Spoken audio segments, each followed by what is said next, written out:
Today I'm going to wash my ropes, so I thought it'd be a good opportunity to show you guys how I do it. I'll show you how I inspect and prepare it and get it ready for a wash, and also how I dry it.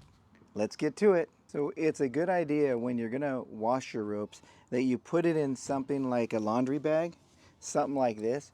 You can buy these online, you can get them at an arborist supply company, or you can go to, what I did, I went to Daisu and I bought some of these, and they're only like $3 a piece, so I thought it was a great deal. So they're round and they'll fit the ropes well.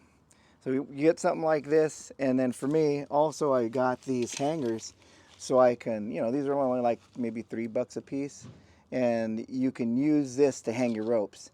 When you wash your ropes, you want to make sure when you hang your rope it's going to be indoors and not out in the sun.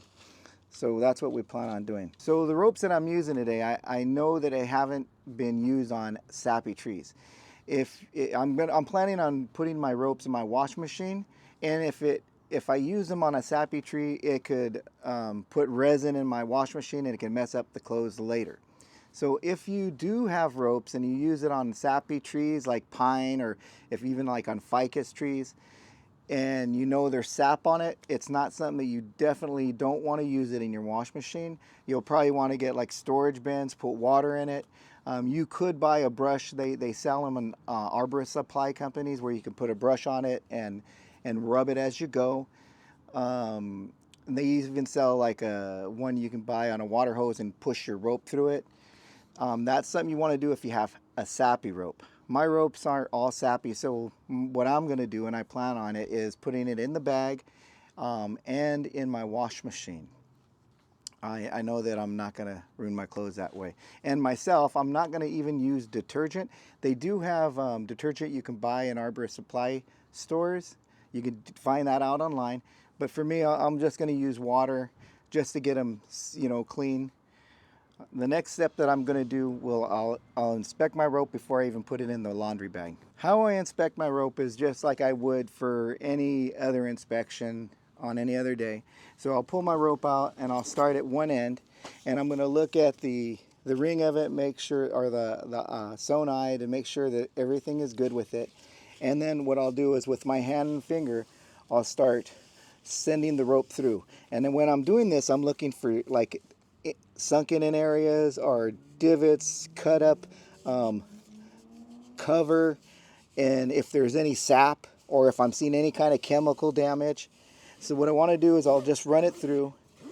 I'm not going to talk through the whole time, so I'll run it all the way through and just make sure that I don't have anything that's going to go be in my laundry. I just want to double check, even though I know that these aren't sappy ropes. I'm still going to go ahead and check through it, and at the same time just to have that inspection, so once I finished doing the laundry, the rope, cleaning the rope, and it's dry and I put it back in the bag, that it's good to go for whenever I use it again. So now that I've inspected my rope and I got it all on the ground here, I'm going to put it in the bag. But before I do it, you could tell like the difference in color of where I've used the rope the most and what I haven't been using. When you're using ropes, it's a good idea to rotate ends on your rope, so you don't do what I've done on this rope, is use one end a little bit too often, more often than the other. So that's just something to point out. Now what I'm going to do is I'll get my bag and I'll set it over here, and then I'm just going to flake the rope into there. What I've done to make it a little bit easier for me to flake it is I threw a split tail and a carabiner, and I'll just put it in there. And now what I need to do is just go down here and I'll just flake it in. It makes it a little bit easier than this is not like a rope bag, so it's just going to have to be placed in there like this. It'd be nice if it was a spring up one, but it'll be all right. And then just flake it all in here. Makes the process just a little bit easier. Maybe I have one hand up here holding this. Yeah, that's a little bit easier. So I'll flake it all in here.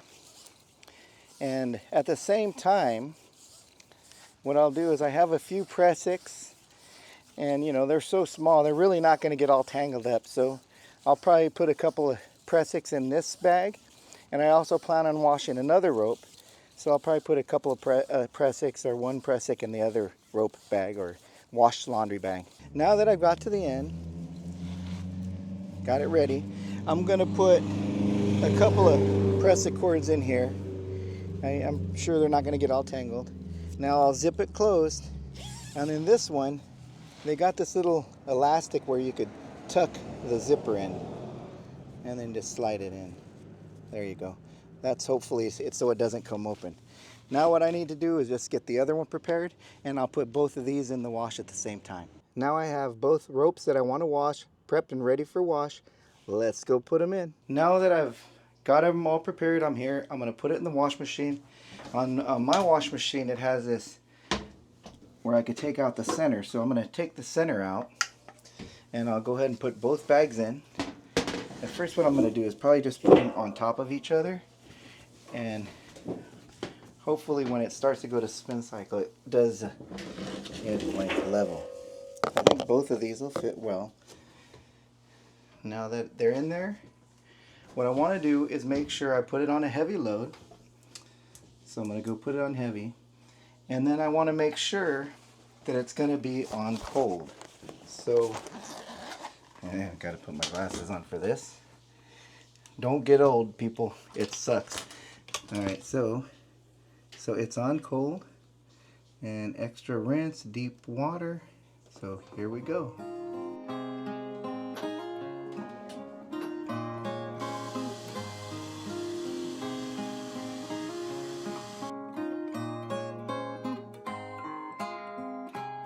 So now that the wash is stopped, we'll have a look and see how it turned out with those bags. Pretty nice.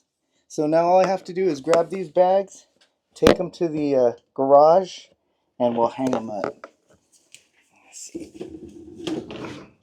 Now that we're here in the garage, I'll undo the zipper here. Start with this end right here, and hopefully it doesn't become too tangled. So I'm going to use those hangers.